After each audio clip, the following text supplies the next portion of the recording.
মদনবাবু কলকাতার এক ভদ্রলোক, পাঞ্জাবি পরা, হাতে লাঠি, অপর হাতে একটি ব্যাগ, একেবারে শহুরে চেহারা। অফিস থেকে ছুটি নিয়ে একটু গ্রাম ঘুরতে বেরিয়েছিলেন। অটো থেকে নামতেই শুনলেন গ্রামের নাম আজব গ্রাম। নামটা শুনে কেমন যেন হেসে ফেললেন। মদনবাবু গ্রামে ঢুকেই দেখলেন লোকজন হাঁটছে, কিন্তু সোজা নয়, উল্টো দিকে, পেছন ফিরে। কেউ পায়ে জুতো পরে মাথায় হেঁটে যাচ্ছে, কেউ মাথায় হাড়ি বসিয়ে হেঁটে যাচ্ছে, আবার কেউ বা গাছে উল্টো ঝুড়ে এগিয়ে চলো গান গাইছে। আপনারা সবাই উল্টো হাঁটছেন কেন?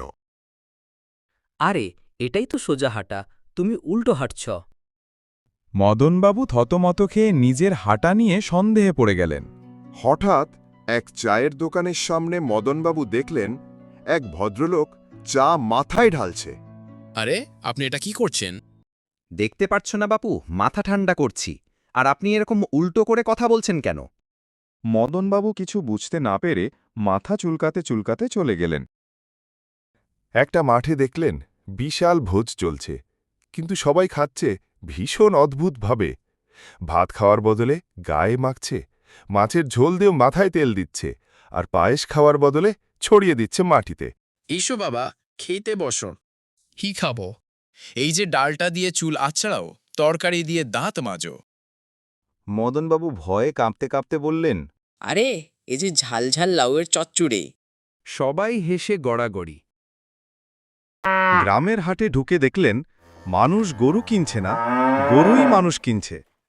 এর নাম পল্টু, একটু কাজ কম করতে পারে। এর দাম বেশি দেওয়া যাবে না, এর দাম 10 টাকা। গ্রামের হাটে ঢুকে দেখলেন দোকানে শাকসবজি উল্টো দিকে বিক্রি হচ্ছে। এক মুঠো টাকা দিলে দোকানদার আবার টাকা ফেরত দিচ্ছে, সাথে একটা বেগুন উপহার। গ্রামের হাটে ঢুকে দেখলেন গামছা দিয়ে মানুষ মাছ মুছছে আর মাছ দিয়ে মুখ মুছছে। এ কি ধরনের বাজার? এটাই তো সোজা বাজার বাবুজি, কলকাতার বাজারটাই আসল উল্টো। অবশেষে সন্ধে নামল। মদনবাবু গ্রাম ছাড়তে লাগলেন। মনে মনে বললেন, হায় রে, কলকাতার ভিড়ভাট্টা হাজার গুণ ভালো। আজব গ্রাম আমার দ্বারা আর হলো না। এখানে উল্টোই সোজা, আর সোজাই উল্টো। আমার মাথায় উল্টে খেলো।